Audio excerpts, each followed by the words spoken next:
Halo guru-guru sekolah minggu dimanapun Anda berada.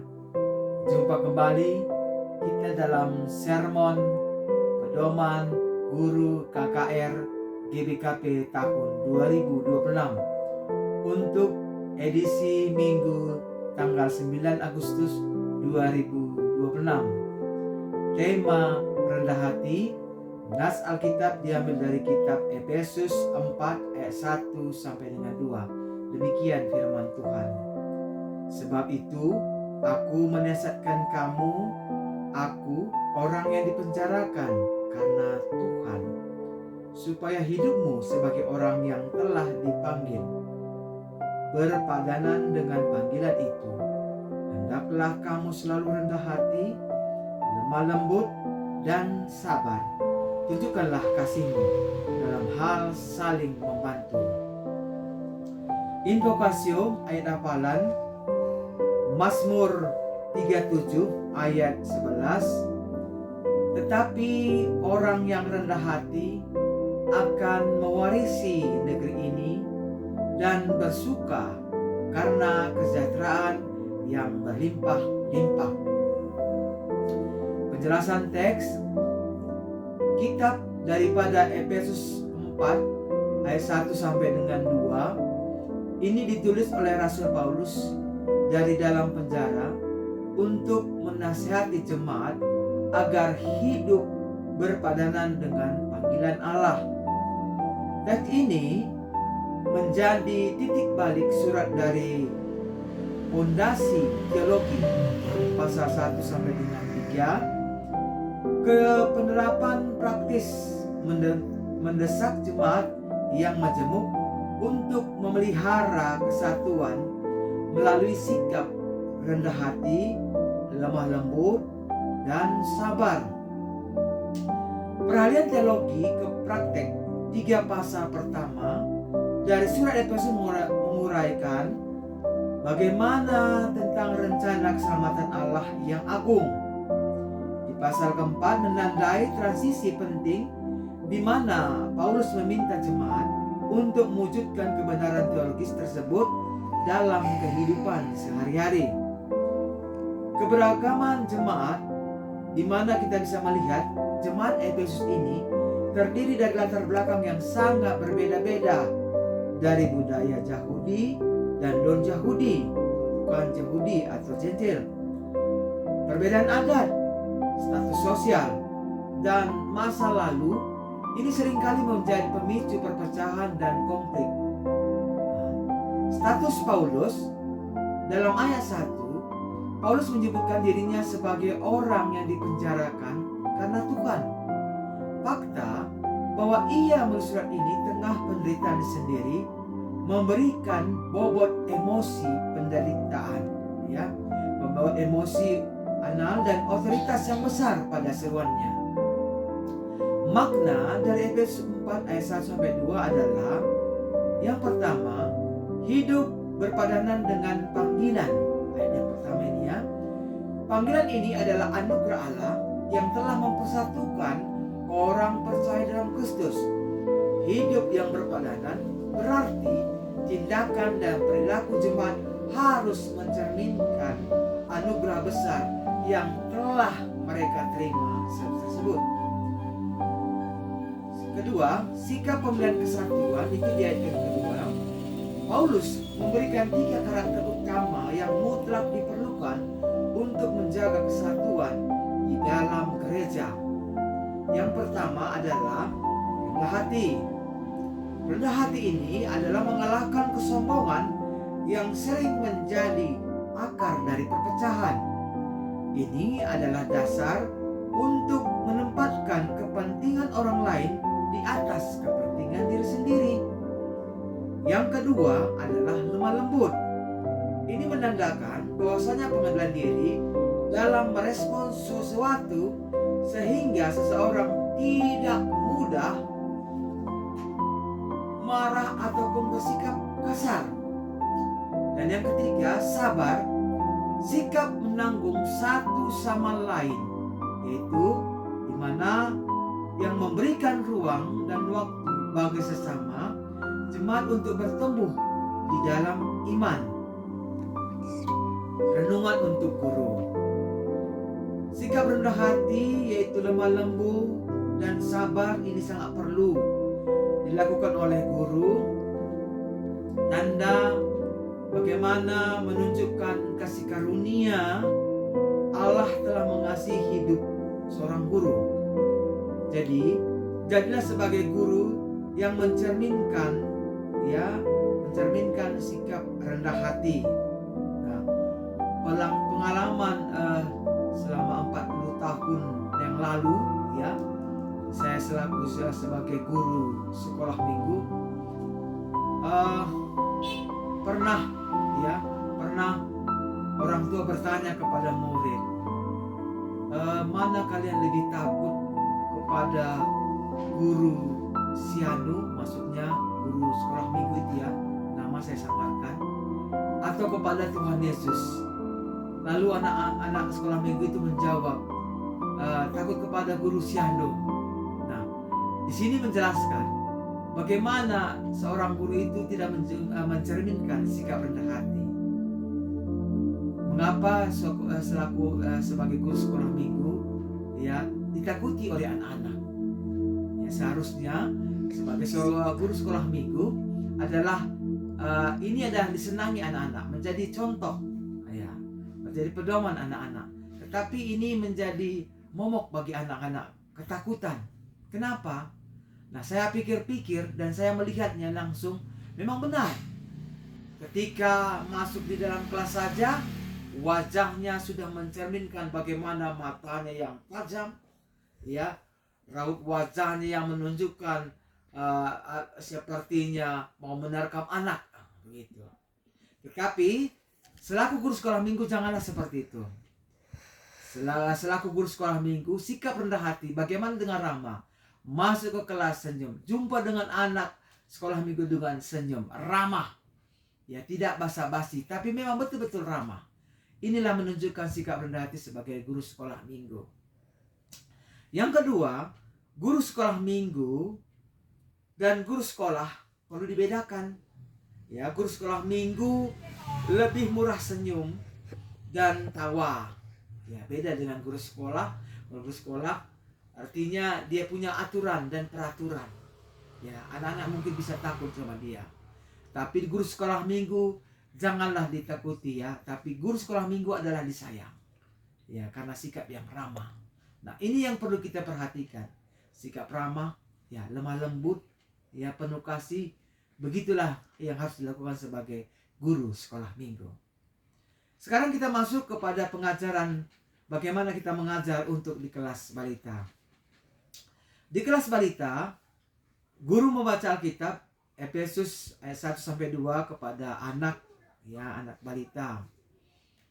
Nah, setelah itu, ya, guru menceritakan, ya, cerita Alkitab yang sudah dibaca tadi, ya. Paulus mengatakan sikap kita harus rendah hati, lemah lembut, dan sabar terhadap keadaan yang terjadi pada kita. Itu yang ditekankan Paulus. Nah, jadi anak balita jangan suka marah, sungut-sungut, menangis, ataupun suka mengejek. Tetapi ubah itu sikap anak balita untuk lebih suka senyum, tawa, ya, gembira, karena itu akan menyenangkan hati. Nah, adik-adik semua, kita katakan kepada anak balita, nah, kalau mau bermain, ya, jangan suka mau menang sendiri, tetapi pakai aturan, ya, meminta temannya untuk meminjamkan mainannya atau main secara bersama-sama, dan jangan langsung mengambil mainan teman. Nah, begitu kita katakan kepada anak balita.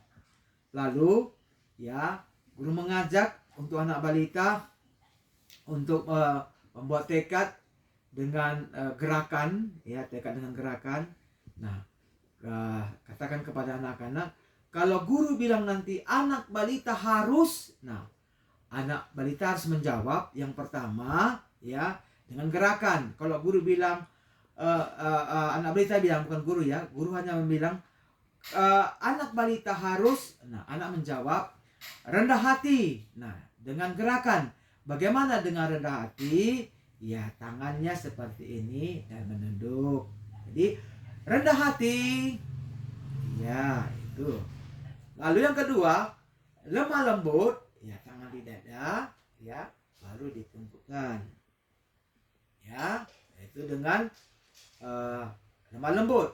Lalu dengan sabar. Kalau sabar berarti tangan kanan dan tangan kiri ini di kepala dan ditaruh di tegak dia. Ya begitu ya. Jadi rendah hati, lemah lembut, sabar, ya sabar di kepala. Nah, saling membantu, ya. Nah, itu gerakannya ya, saling membantu ini. Saling membantu. Ya. Nah, saling membantu. Nah, itu yang dilakukan untuk aktivitas untuk anak balita. Nah, selanjutnya kita masuk di kelas anak kecil. Nah, di kelas anak kecil membaca Alkitab ini dengan responsoria ya. Ayat 1 ini semua anak yang laki-laki, ayat yang kedua semua anak perempuan. Nah, lalu guru menjelaskan dalam nats Alkitab Efesus 4 ayat 1 sampai 2, Paulus mengatakan, hendaklah kamu selalu rendah hati, lemah lembut dan sabar. Tunjukkan kasihmu dalam hal saling membantu.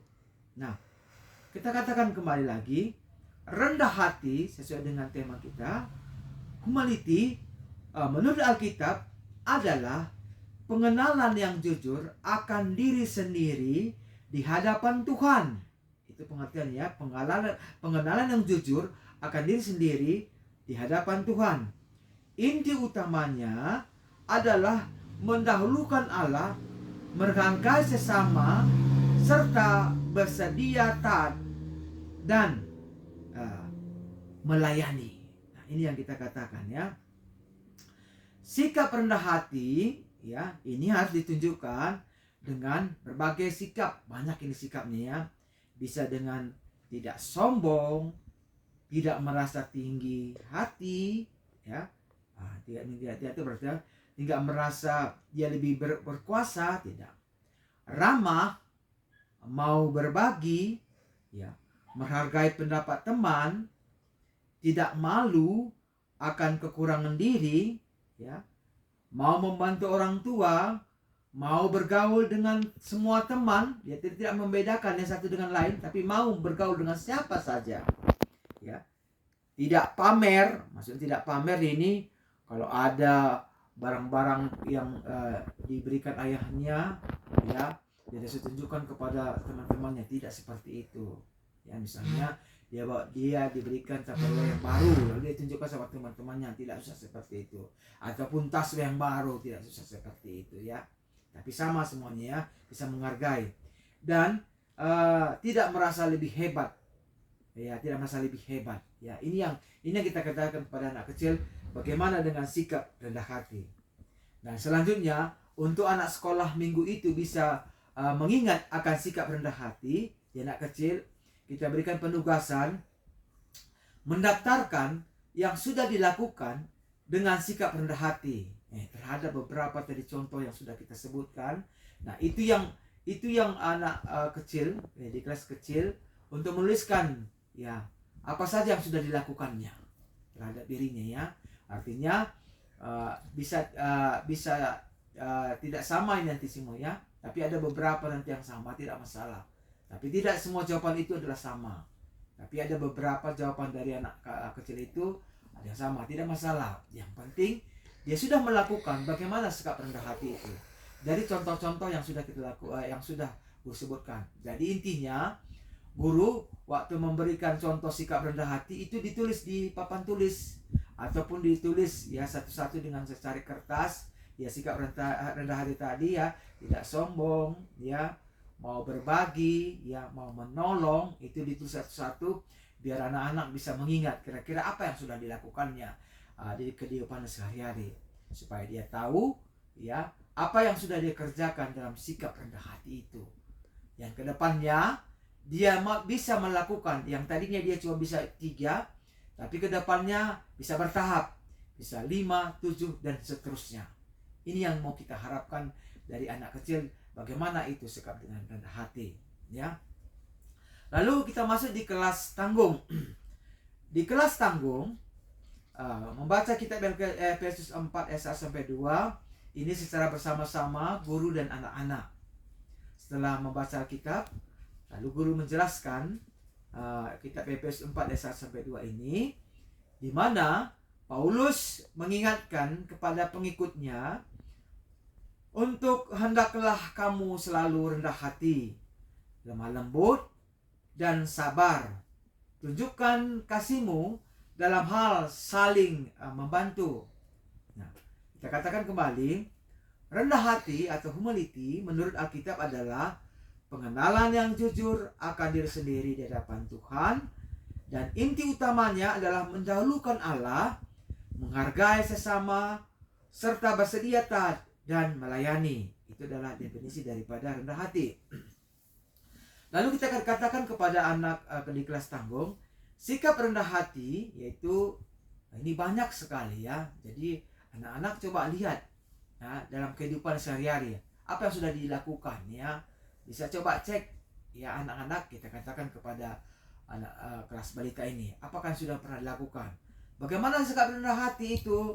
Ya, tidak sombong, ya, tidak merasa lebih tinggi ataupun tidak merasa lebih hebat dari temannya, tidak menganggap dia lebih kuat, tutur kata yang sopan, ya, ramah, dia mau bergaul dengan siapa saja, tidak pilih-pilih teman, ya, dan suka menolong, ya, mau berbagi, ya, tidak malu atas kekurangannya, ya, kalau dia memang tidak bisa, ya tidak bisa, bukan dia berpura-pura, tidak, ya.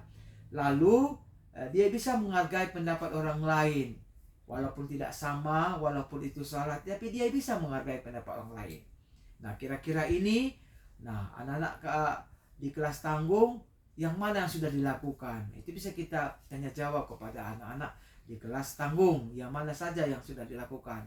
Setelah itu, setelah sudah melakukan tanya jawab kepada anak-anak, ya, lalu guru memberikan penugasan dengan aktivitas. Ya, aktivitasnya begini, ya. Kalau guru memberitahu dengan kata sopan, itu angka 1. Ramah, angka 2. Ya. Berbagi, angka 3. Ya. Menolong, angka 4. Menghargai, angka 5. Membantu, angka 6. Dan yang ketujuh, bergaul. Ya, kita ulangi. Yang pertama, sopan. Yang kedua, ramah. Ketiga, berbagi. Yang keempat, menolong. Yang kelima, menghargai. Keenam, membantu. Ketujuh, bergaul. Nah, ketujuh ini harus dihafal anak-anak kelas tanggung. Setelah itu, guru mainkan gamenya. Game sikap, ya, rendah hati, ya. Jadi gitu guru acak saja, ya. Kalau bilang guru nomor 6, anak-anak menjawab dengan membantu.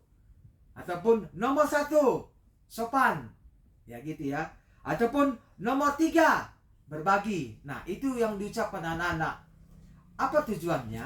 Supaya anak bisa mengingat bagaimana sikap rendah hati dengan 7 kegiatan ini tadi, dengan 7 dengan tindakan ini tadi, supaya mengingat.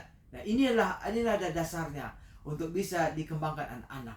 Ya, ini yang harus guru lakukan pada saat mengajar di kelas tanggung. Menutup daripada memberikan daripada firman Tuhan, lalu menutup dengan aktivitas game sikap rendah hati. Nah, ini untuk di kelas tanggung. Dan di kelas remaja, nas Alkitab Filipi 2 ayat 1 sampai dengan 11, ya. Filipi 2 ayat 1 sampai 11. Ini anak remaja, siapa yang mendapat dia duluan yang membaca ya ke depan untuk teman-temannya. Nas Filipi 2 ayat 1-11, demikian firman Tuhan. Jadi karena di dalam Kristus ada nasihat, ada penghiburan kasih, ada persekutuan roh, ada kasih mesra dan belas kasihan. Karena itu sempurnakanlah sukacitaku dengan ini. Hendaklah kamu sehati sepikir, dalam satu kasih, satu jiwa, satu tujuan, dengan tidak mencari kepentingan sendiri atau puji-pujian yang sia-sia. Sebaliknya, hendaklah dengan rendah hati yang seorang menganggap yang lain lebih utama daripada dirinya sendiri. Dan janganlah tiap-tiap orang hanya memperhatikan kepentingannya sendiri, tetapi kepentingan orang lain juga. Hendaklah kamu dalam hidupmu bersama menaruh pikiran dan perasaan yang terdapat juga dalam Kristus Yesus, yang walaupun dalam rupa Allah tidak menganggap kesetaraan dengan Allah itu sebagai milik yang harus dipertahankan, melainkan telah mengosongkan dirinya sendiri dan mengambil rupa seorang hamba dan menjadi sama dengan manusia. Dan dalam keadaan sebagai manusia, ia telah merendahkan dirinya dan taat sampai mati, bahkan sampai mati di kayu salib. Itulah sebabnya Allah sangat meninggikan dia dan mengurniakan kepadanya nama di atas segala nama, supaya dalam nama Yesus bertekuk lutut segala yang ada di langit dan yang ada di atas bumi dan yang ada di bawah bumi, dan segala lidah mengaku Yesus Kristus adalah Tuhan, bagi kemuliaan Allah Bapa. Penjelasan teks dari kitab Filipi 2 ayat 1 sampai dengan 11 ini bagaimana ini seruan daripada Rasul Paulus kepada jemaat yang ada di Filipi. Nah, ini berakar yang pada situasi jemaat Filipi di mana kita bisa melihat yang menghadapi ancaman perpecahan daripada akibat ego atau kesombongan, dari perselisihan. Jadi untuk mengatasi hal tersebut, Paulus menulis surat dari penjara, ya, dari penjara yang menulis surat untuk menasihati mereka agar hidup dalam satu kesatuan, kerendahan hati, dan saling mendahulukan kepentingan orang lain, dan melayanilah dengan tulus. Ini yang Rasul Paulus tulis untuk jemaat Filipi. Intinya di poin utama ini kita bisa melihat bahwasanya peringatan terhadap perpecahan, ya, meskipun jemaat Filipi adalah jemaat yang baik dan dermawan, mereka memiliki ketentraman terhadap konflik internal dan persaingan egois. Nah, ini kita bisa lihat, ya. Selanjutnya, panggilan untuk bersatu, di mana di sini Paulus mendesak jemaat untuk memiliki pikiran dan perasaan yang sama dengan Kristus. Di mana di sini menekankan bahwa kesatuan hanya bisa tercipta jika setiap orang menganggap orang lain lebih utama daripada dirinya sendiri. Nah, ini yang ditekankan daripada Rasul Paulus. Nah, selanjutnya kita bisa melihat bagaimana itu teladan kenosis Kristus. Ya, bagian ini bisa kita lihat bahwasanya bagian ini diyakini sebagai kidung pujian mula-mula di ayat 5 sampai dengan 11 yang menggambarkan, ya, perjalanan Yesus Kristus yang adalah Allah rela melepaskan haknya, mengosongkan diri, ya, kenosis, mengambil rupa sebagai hamba dan taat sampai mati di kayu salib. Kemudian Allah Bapa karena kerendahan dan ketaatan yang ekstrim, Allah Bapa sangat meninggikan Yesus sehingga setiap lutut bertekuk dan lidah mengaku bahwa Yesus adalah Tuhan.